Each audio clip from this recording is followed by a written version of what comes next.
Assalamualaikum warahmatullahi wabarakatuh.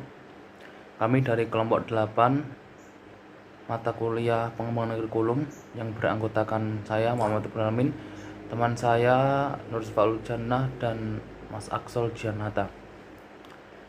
Di sini kami akan mempresentasikan materi, yaitu pihak-pihak yang terkait dalam pengembangan kurikulum. Jadi pihak-pihak apa saja yang terkait dalam pengembangan kurikulum tersebut. Langsung saja kita ke slide yang pertama yang akan dijelaskan oleh teman saya, yaitu Saudari Sifaul Jannah.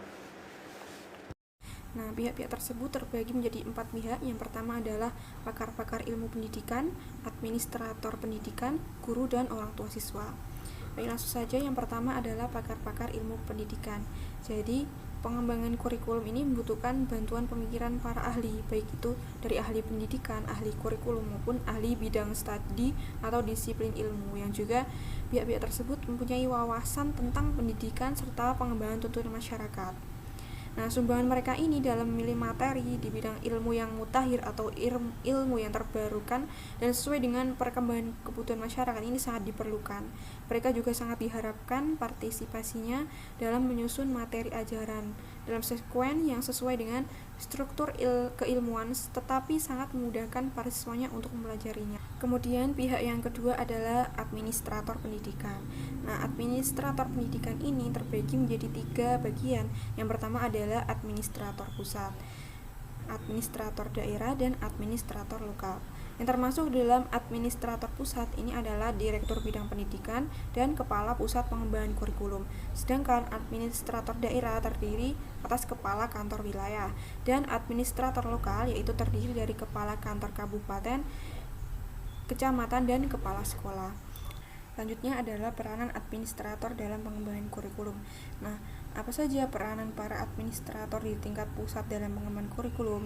Nah, peranannya adalah menyusun dasar-dasar hukum, menyusun kerangka dasar, serta program inti kurikulum. Nah, kerangka dasar dan program inti tersebut akan menentukan minimum course yang dituntut.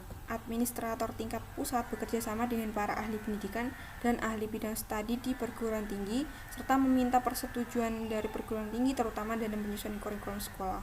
Atas dasar kerangka dasar dan program inti tersebut, para administrator di tingkat daerah dan administrator lokal ini mengembangkan kurikulum sekolah bagi daerahnya yang sesuai dengan kebutuhan daerahnya masing-masing.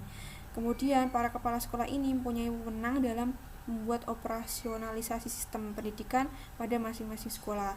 Para kepala sekolah ini sebenarnya secara terus-menerus terlibat dalam pengembangan dan implementasi kurikulum. Nah, mereka memberikan dorongan dan bimbingan kepada guru-guru pada setiap sekolahnya masing-masing. Seperti itu. Mungkin itu yang dapat saya sampaikan. Terima kasih. Selanjutnya akan disampaikan oleh rekan saya. Guru memegang peranan yang cukup penting baik dalam perencanaan kurikulum. Guru adalah perencana, pelaksana, dan pengembang kurikulum seluruhnya. Guru sebagai perencana, guru harus membuat perencanaan pengajaran dan persiapan sebelum melakukan kegiatan belajar mengajar. Guru sebagai pelaksana adalah guru harus dapat menciptakan situasi belajar yang memungkinkan tujuan belajar yang telah ditentukan. Dan guru sebagai pengembang adalah guru melakukan pengukuran untuk mengetahui apakah anak ini telah mencapai hasil belajar seperti yang diharapkan. Peran guru dalam pengembangan kurikulum. Yang pertama adalah sentralisasi kurikulum. Sentralisasi adalah kurikulum yang bersifat selektif untuk bertingkat pusat. Tugas guru adalah menyusun dan merumuskan tujuan yang tepat, memilih dan menunjukkan pembelajaran, dan memilih metode dan media pengajar yang berbayar. Yang kedua adalah desentralisasi. Kurikulum desentralisasi ini didukung oleh sekolah atau kelompok sekolah tertentu dalam suatu wilayah. Pengembangan kurikulum ini berdasarkan karakteristik kebutuhan perkembangan daerah serta kemampuan sekolah. Selanjutnya yaitu peranan orang tua dalam pengembangan kurikulum. Di sini ada 3 faktor untuk orang tua agar kurikulum siswa dapat berkembang atau dapat menunjang pembelajaran siswa. Yang pertama yaitu orang tua sebagai panutan. Anak akan selalu bercermin dan bersandar kepada lingkungan yang terkait terdekat. Dalam hal ini tentunya lingkungan keluarga, yaitu orang tua. Orang tua harus memberikan teladan yang baik dalam segala aktivitas kepada anak. Jadi seperti misalkan sang anak itu pasti akan melihat segala perilaku yang dilakukan oleh kedua orang tuanya ataupun lingkungan terdekatnya.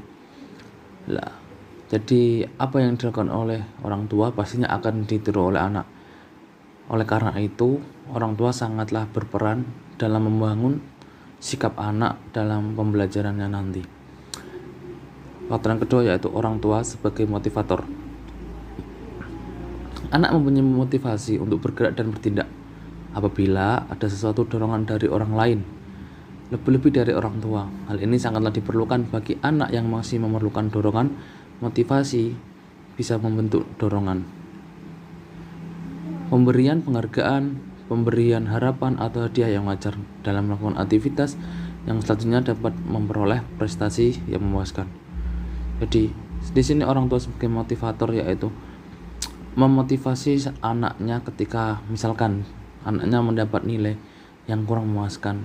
Jadi orang tua di rumah itu memberi motivasi kepada siswa, ayo kamu pasti bisa gitu, agar anak tidak down dan selalu memberikan semangat pada anaknya.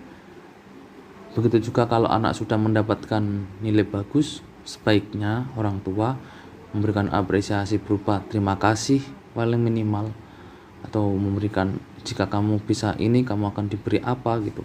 Itu juga salah satu bentuk motivasi dari orang tua. Selanjutnya orang tua sebagai fasilitator. Pendidikan bagi si anak akan berhasil dan berjalan baik apabila fasilitas cukup tersedia. Namun bukan semata-mata berarti orang tua harus memaksakan dirinya untuk mencapai tersedianya fasilitas tersebut. Akan tapi setidaknya orang tua dapat memenuhi fasilitas yang diberikan oleh si anak, dan ini tentu saja ditentukan dengan kondisi ekonomi yang ada.